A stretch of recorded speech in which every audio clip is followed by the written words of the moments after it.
একদিন একটি মাছ তার ছোট বাচ্চাদের ডেকে বলল, আমার সন্তানেরা, মনে রেখো, আমার অনুমতি ছাড়া কখনো কোনো খাবার খাবে না। অনেক খাবারের মধ্যে বড়শি থাকে। যদি বড়শি পরানো খাবার খাও তাহলে মানুষ তোমাদের ধরে পানির উপরে তুলে ফেলবে এবং টুকরো টুকরো করে তোমাদের ফুটন্ত তেলে ভাজবে। এই শুনে বাচ্চা মাছ সতর্ক হয়ে গেল। কিন্তু কিছু বাচ্চা মাছ অবিশ্বাস করল। তারা মনে করল এগুলো মিথ্যে কথা, মানুষ আমাদের কিচ্ছু করতে পারবে না। তারা মায়ের নির্দেশ অমান্য করে বড়শি পরানো খাবার খেয়ে ফাঁদে পড়ল। শেষমেশ তারা মানুষের হাতে ধরা পড়ল এবং তাদের খাবারে পরিণত হলো। ঠিক এভাবেই নবী ও রসুলরা আমাদের সতর্ক করে গেছেন।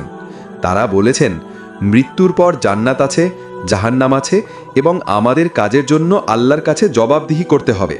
কিন্তু কিছু মানুষ বলছে এইসব মিথ্যা কথা, এসব কিছুই হবে না। কিন্তু তাদের পরিণাম হবে সেই অবাধ্য মাছগুলোর মতো যারা মায়ের কথা অমান্য করেছিল। অবাধ্য মানুষেরা আখেরাতে কঠিন শাস্তির মুখোমুখি হবে। আল্লাহ আমাদের অবাধ্য মানুষদের থেকে হেফাজত করুক। আমিন।